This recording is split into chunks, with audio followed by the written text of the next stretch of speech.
अस्सलाम वालेकुम। मेरा नाम है उमर बुलेदी और आप देख रहे हैं मेरा YouTube channel the silent mic with Umar. ख़बरों की तरफ जाने से पहले आपसे एक रिक्वेस्ट कि हमारे चैनल को सब्सक्राइब कीजिए, लाइक कीजिए और शेयर कीजिए। सब्सक्राइब लाज़मी कीजिए क्योंकि इससे हमारी हौसला अफ़ज़ाई होती है। जनाब, कल जो है ना वो जश्न आज़ादी पाकिस्तान मनाई गई और ये जश्न आज़ादी इसलिए भी अहम थी। उसकी वजह ये थी कि मार्का हक़ जो हमने लड़ा है इंडिया के साथ मई के महीने में, उसमें पाकिस्तान सुरखरू हुआ था। तो उसकी वजह से ये जश्न आज़ादी यानी 78वीं जो सालगिरह है पाकिस्तान की, ये बहुत ज़्यादा अहमियत की हामिल थी। और पाकिस्तानियों ने भी साबित कर दिया कि पाकिस्तानी कितनी मोहब्बत करते हैं अपने फ़ौज से, अपने इदारों से, अपनी जो रियासत है उससे और मुल्क पाकिस्तान से कितनी मोहब्बत करते हैं। वो कल पूरे दिन और पूरी कल परसों की रात जो है ना वो पाकिस्तानियों ने दुनिया को दिखा दिया कि हम एक ज़िंदा कौम है और जुर्रतमंद कौम है और पाकिस्तान पर हम लड़ते रहेंगे आपस में। ये मैं अभी बात बता दूं कि हम लड़ते रहेंगे, आपस में लड़ेंगे, लेकिन अगर कोई तीसरा बंदा या दूसरा बंदा हमारी तरफ आएगा तो हम सब एकजुट हो जाएंगे और दुश्मन को बता देंगे कि हम एक हैं। हम न सिंधी हैं, न बलूच हैं, न पंजाबी हैं, न पठान हैं, न कोई भी नहीं है, ना उर्दू स्पीकिंग है, हम कुछ भी नहीं हैं, हम पाकिस्तानी हैं जब दूसरा आएगा कोई लड़ने के लिए। इसलिए मार्का हक़ ने हमने इंडिया को दिखा दिया कि पाकिस्तानी एक कौम है और उस पाकिस्तान ने भी साबित कर दिया। और हमारी मुसल्लह अफ़वाज ने जिस तेज़ी और फुर्ती और ज़बरदस्त तरीके से इंडिया को जिस तरह का वो नुकसान पहुँचाया ना, वो शायद कि नस्लें याद रखेगा। और इसी की वजह से तो जो है ना जनाब अभी वो करोड़ों लाखों जो है ना अरब डॉलर जो है ना वो अब लगा रहा है अपने दिफा के लिए। पाकिस्तान एक छोटा सा मुल्क, पाकिस्तान की आबादी 24 करोड़, वो 1 अरब 40 करोड़ की आबादी वाला मुल्क, उसकी मईशत दुनिया की तीसरी या चौथी बड़ी मईशत है। उसके बाद उसने अपने दिफाई बजट जो है ना कितना बड़ा रखा है कि हम बचपन से सुनते आए थे कि पाकिस्तान का दिफाई बजट इंडिया के मुकाबले में कुछ भी नहीं है, लेकिन फिर भी पाकिस्तान ने साबित कर दिया कि बजट कोई अहमियत नहीं रखता, क्योंकि यहाँ पर जुर्रत और बहादुरी लड़ती है। और वो पाकिस्तान में तो कूट कूट के से भरी हुई है। पाकिस्तानियाँ तो बस समझो कि ऐसे समझो कि बहादुरी तो उनके अंदर जो है ना कूट कूट के भरी हुई है और जुर्रत तो वो बेमिसाल जुर्रत है उनकी। चलें ख़बरों की तरफ चलते हैं। वज़ीर-ए-आज़म शहबाज शरीफ ने परसों रात जो ख़िताब करते हुए उन्होंने तमाम स्टेक होल्डर्स और जो अपोज़िशन की पार्टियां हैं या जो हुकूमत में शामिल पार्टीज़ हैं, सिविल सोसाइटी है, उन सबको दावत दी कि वो मीसाक के इस्तेहकाम पाकिस्तान का हिस्सा बने। और उसमें उन्होंने पाकिस्तान के इस यानी कि इस्तेहकाम हो पाकिस्तान का, तमाम पार्टीज़ मिलके इस मीसाक में शामिल हो। जैसे मीसाक जमहूरियत हुआ था तमाम पार्टीज़ में, इसी तरह तमाम जितने भी स्टेक होल्डर्स हैं उनमें जो है ना मीसाक इस्तेहकाम में पाकिस्तान हो और पाकिस्तान दिन दुगनी और रात चौगुनी तरक्की करे। इसी तकरीब में ख़िताब करते हुए वज़ीर-ए-आज़म शहबाज शरीफ ने एक फ़ोर्स बनाने का जो है ना वो ऐलान किया। वो थी पाकिस्तान में रॉकेट फ़ोर्स कमांड, यानी कि जो मिसाइल डिफेंस सिस्टम है हमारा और मिसाइलों का जो जिस तरह इस वक्त जो जिस तरह मार्का हक़ हुआ था पिछले यानी मई के महीने में, तो उसमें जो है जिस तरह पाकिस्तान ने अपने मिसाइल इस्तेमाल किए थे फ़तह 1 और फ़तह 2, तो इसी तरह वो इस्तेमाल हुए थे जो हमारा तोपखाना डिवीज़न है उस वहाँ, यानी कि जो आर्टिलरी डिवीज़न है उसकी तरफ से एक जो है ना वो इस्तेमाल हुए थे रॉकेट्स और मिसाइल। लेकिन अब इसको जो है ना एक मौसर और जदीद बनाने के लिए एक फ़ोर्स कायम की जा रही है जिसका नाम दिया गया पाकिस्तान आर्मी रॉकेट फ़ोर्स। तो ये फ़ोर्स जो है ना वो इस वक्त चाइना में भी कायम है। तो इसी तरह की जो है ना एक रॉकेट फ़ोर्स जो है ना पाकिस्तान ने अपने यहाँ में कायम की है, ताकि पाकिस्तान जो है ना दुश्मन को जिस तरह छोटे दरमियाने दर्जे और बड़े जो मिसाइल्स होते हैं जो रवायती और गैर रवायती, उनको एक कमांड करने के लिए एक अथॉरिटी बनाए रहें, तो ये इसको रॉकेट फ़ोर्स कहे हैं। तो ये वज़ीर-ए-आज़म शहबाज शरीफ साहब ने जो है ना वो परसों रात ऐलान किया कि ये रॉकेट फ़ोर्स जो है ना पाकिस्तान बनाएगा और उसको जदीद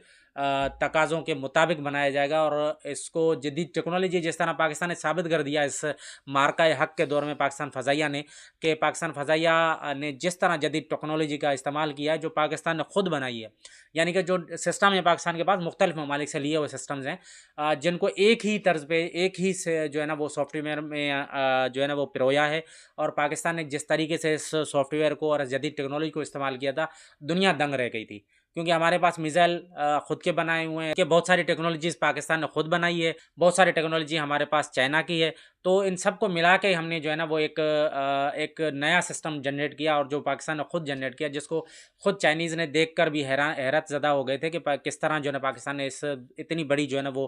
डेवलपमेंट खुद कर ली है, और उसका मुजाहरा जो है ना वो दुनिया देख लिया इस जंग में। और इसीलिए तो पाकिस्तान की जो है ना इस वक्त वाहवाकार हो रही है, और पाकिस्तान जो है ना वो किस तरह जो है ना दुश्मन को चन्ने चबा के जो है ना वो इस मार्का हक में फतेयाब हुआ। अब भी पाकिस्तान के ऊपर जो है ना वो धमकियों का सिलसिला जारी है इंडियन की। आज है जुम्मे का दिन, तो आज के लिए जो सबसे ज़्यादा अहम खबर वो ये है कि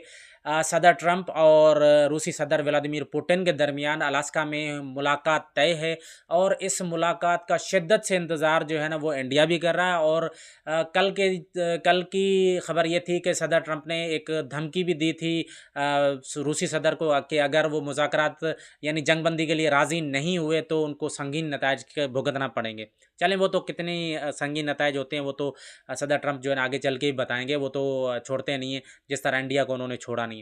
इसी तरह जो है ना फिर इन मुज़ाकरात का जो है ना सबसे ज़्यादा इंतज़ार है, यानी इन मुज़ाकरात का सबसे ज़्यादा जो इंतज़ार है वो है इंडिया को, क्योंकि इंडिया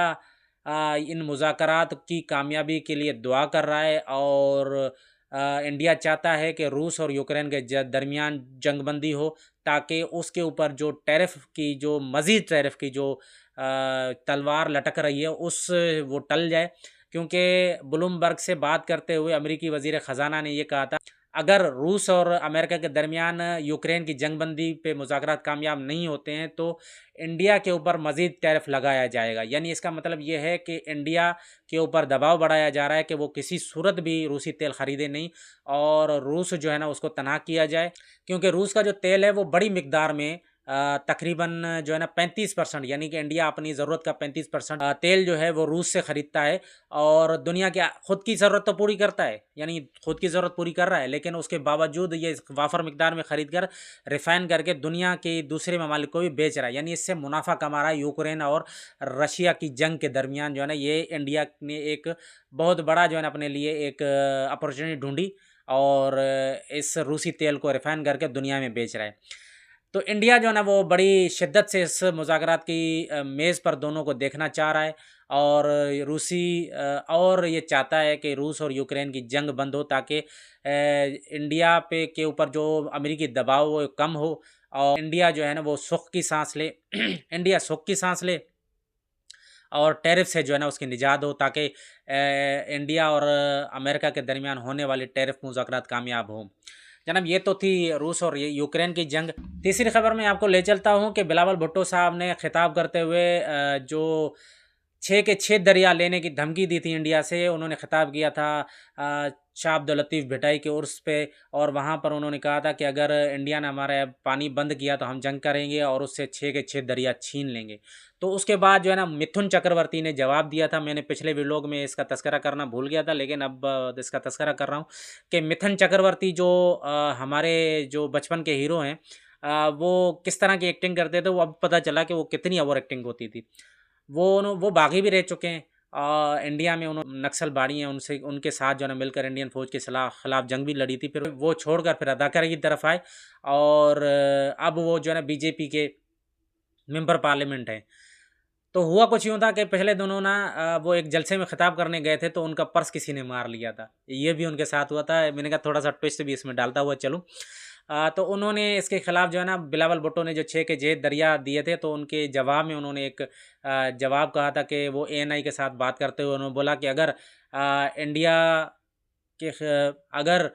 पाकिस्तान हमारे डैम तोड़ता है तो हम उनके जो है ना खिलाफ ब्रह्मोस एक इस्तेमाल करेंगे, दूसरा इस्तेमाल करेंगे, तीसरा इस्तेमाल करेंगे। उसने फिर बोला कि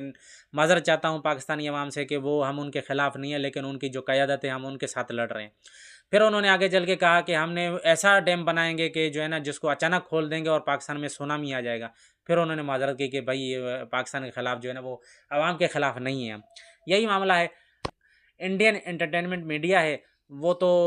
गोदी मीडिया बन चुकी है, क्योंकि पहले बहुत सारे जो अदाकार हैं वो खुले तौर पर बीजेपी की हिमायत नहीं करते थे, वो कांग्रेस और की भी हिमायत करते, वो अमन की भी बातें करते थे। जैसे कि मैं इस रिसेंटली एक मशहूर होने वाली 30 सेकंड की क्लिप है जिसमें अमिताभ बच्चन ने तीनों मुसल्लह अफ़वाज के जो अफ़सरान हैं उनको अपने शो में बुलाया था, जो उनका शो चलता है कौन बनेगा करोड़पति। उसमें उन्होंने उनको तीनों को बुलाया और पाकिस्तान के ख़िलाफ़ जो है ना वो बात जो भी बातें करनी है वो उन्होंने की हैं। इस क्लिप के बारे में पाकिस्तान में बहुत सारी बातें हो रही है, लेकिन इंडिया में इस पर शदीद तनकीद हो रही है। इंडिया में इस पे शदीद तनकीद इसलिए हो रही है कि इंडिया में जो सारिफिन है सोशल मीडिया के, वो इस बात को लेके बीजेपी को तनकीद का निशाना बना रही है, क्योंकि फ़ौज को वो एक सियासी टूल के तौर पर इस्तेमाल कर रही है और ये दिखाने की कोशिश कर रही है, और ये ख़ुद को जो है ना एक इस बहरान से, जो एक बहरान अभी चल रहा है इंडिया के अंदर, जो वोट चोरी का एक बहरान है, या जो हज़ीमत है पाकिस्तान से हारने की, या जो बोंगी मारी थी उन्होंने एयर चीफ ने इंडियन कि हमने पाकिस्तान के 6 जहाज़ गिराए हैं। तो वो सब जो है ना मिल मिला के जो है ना एक दबाव में है बीजेपी की हुकूमत। तो उसको हज़ीमत को मिटाने के लिए तो फ़ौज के अफ़सरान को जो है ना वो एज़ अ टूल इस्तेमाल कर रही है। जैसे कि मैं आपको बताऊं कि इस 3-4 दिनों के अंदर या 10 दिनों के अंदर एयर चीफ़ ने भी मुख्तलिफ़ तकारीब से ख़िताब किया है, आर्मी चीफ़ ने भी किया है, डिप्टी आर्मी चीफ़ ने भी किया है, और उसके अलावा जो चीफ़ ऑफ़ जनरल स्टाफ़ हैं उन्होंने भी जो है ना मुख्तलिफ़ तकारीब से ख़िताब किया है। इन सबको हटा के जो एयर चीफ़ ने बात की थी ना, तो ये तमाम लोगों ने कोई भी ज़िक्र नहीं किया कि पाकिस्तान के कोई जहाज़ जो है ना उन्होंने गिराए थे। एयर चीफ़ ने इसका ज़िक्र किया कि पाकिस्तान के जहाज़ जो हमने गिराए। बीजेपी तो है इस दबाव में, और उनके ऊपर जो है ना इस वक़्त राहुल गांधी जो है ना बिल्कुल सर चढ़ कर बोल रहा है। उसकी वजह ये है कि उन्होंने पिछले दिनों एक प्रेस कॉन्फ्रेंस की थी और इंडियन हुकूमत पर और इलेक्शन कमीशन पर इल्ज़ाम लगाया था